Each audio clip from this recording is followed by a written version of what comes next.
Hello everyone, स्वागत है PPC Bihar में। मैं नीरज कुमार। पिछले वीडियो में हमने लॉजिक गेट के बारे में पढ़ा था, पर यहाँ पे लॉजिक गेट के बाद हमारा जो पहला गेट आता है उस गेट का नाम है और गेट। उस और गेट के बारे में हम कुछ ज़्यादा डिटेल्स से समझने का प्रयास करते हैं। तो आइए और गेट को समझते हैं। और गेट में होता है कि इसमें दो या दो से अधिक निवेश होते हैं, दो या दो से अधिक इनपुट होता है तथा केवल एक निर्गम होता है, केवल एक आउटपुट होता है। दो या दो से अधिक निवेश होते हैं और सिर्फ एक निर्गम होता है। यहाँ पे आप चित्र में देख सकते हैं, ये दो है, ठीक है। दो आपका हो गया निवेश यानी कि इनपुट, इसमें प्रवेश करने वाला दो हो गया। दो से अधिक भी हो सकता है, परंतु यहाँ से निकलने वाला आउटपुट यानी कि निर्गम सिर्फ एक होता है। समझ गए? यहाँ पे निवेश और निर्गम ए बी और वाई को समझते हैं। देखिए, यदि और गेट में यदि हम ए से विद्युत धारा प्रवाहित करते हैं तो यह यहाँ से होते हुए आराम से, मतलब यहाँ से होते हुए विद्युत धारा वाई तक पहुँच जाएगा। यदि ए को हम यानी कि यहाँ पे विद्युत धारा प्रवाहित करने को सत्य माना गया। यदि विद्युत धारा प्रवाहित होती है तो उसे हम सत्य कहेंगे, यदि विद्युत धारा नहीं प्रवाहित होती है तो उसे हम असत्य कहेंगे, ठीक है। तो यहाँ से यदि हम विद्युत धारा प्रवाहित करते हैं, ठीक है, यहाँ से यदि ए को हम असत्य रखते हैं, ठीक है, असत्य,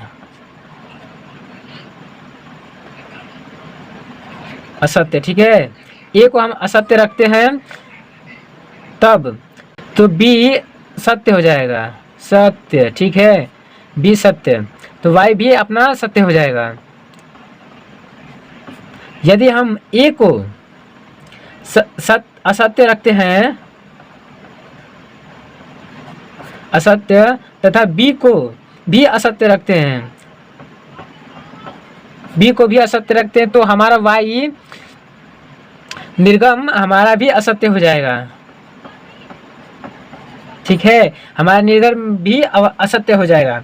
यदि हम निवेश ए को सत्य रखते हैं, ठीक है, निवेश ए को सत्य रखते हैं तो और बी को असत्य रखते हैं,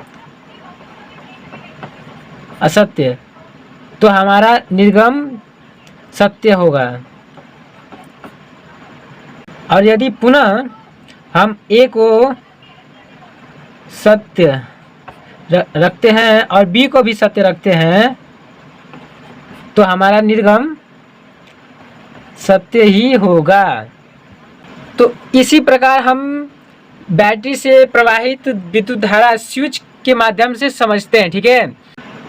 यानी कि देखिए, ये अपना स्विच जो है ना, ये स्विच खुला हुआ है, ठीक है, और जो ही इसको हम सटा देंगे यानी कि इसको बंद करेंगे तो विद्युत धारा प्रवाहित होगा, ठीक है।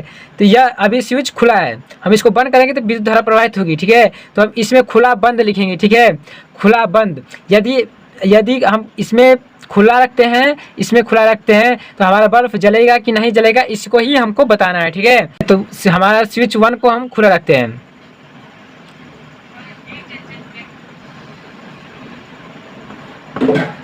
हम स्विच 1 को खुला रखते हैं और स्विच 2 को भी खुला रखते हैं, ठीक है।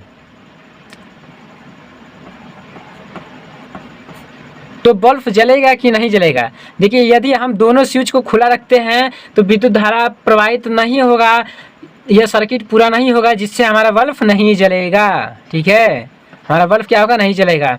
यदि हम स्विच 1 को बंद करते हैं, ठीक है, स्विच 1 को क्या करते हैं, बंद करते हैं, ठीक है, और स्विच 2 को खुला कर देते हैं, ठीक है, स्विच 2 को खुला कर देते हैं तो हमारा बल्ब जलेगा, हमारा बल्ब क्या होगा, जलेगा।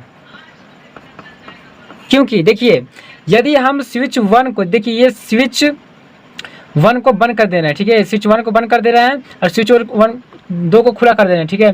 स्विच 1 को बंद करने से विद्युत धारा यहाँ से होते हुए यहाँ तक चला जाएगा, ठीक है, इसकी कोई ज़रूरत नहीं है क्योंकि ये समांतर श्रेणी में ही दोनों स्विच हैं। तो समांतर श्रेणी में दोनों स्विच हैं तो आप एक स्विच को जो ही बंद करिएगा तो विद्युत धारा प्रवाहित हो जाएगा। ठीक है, और अब हम स्विच 2 को भी बंद कर दे रहे हैं। ठीक है, हम स्विच 2 को भी बंद कर दे रहे हैं, तो हमारा विद्युत धारा प्रवाहित होगा, तो बल्ब क्या होगा, जलेगा।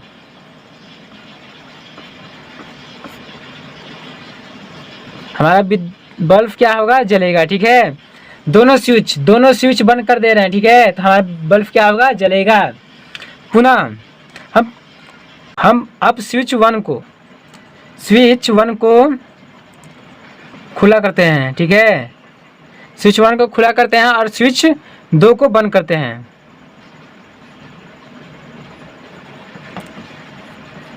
स्विच 1 को बंद करते हैं। ठीक है, हमारा स्विच 1 खुला रहेगा और स्विच 2 को बंद करना है। ठीक है, स्विच 1 खुला रहेगा, स्विच 2 को बंद करना है।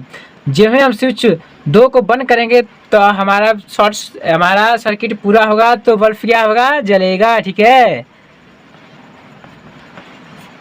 हमारा बल्ब जलेगा।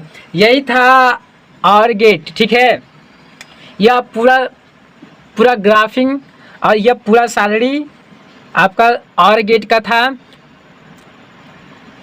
तो आपको अच्छे से समझ में आ ही गया होगा कि और गेट होता क्या है, और गेट में कैसे कैसे इसका सारणी बनता है। तो मिलते हैं अगले वीडियो में एंड गेट को लेकर।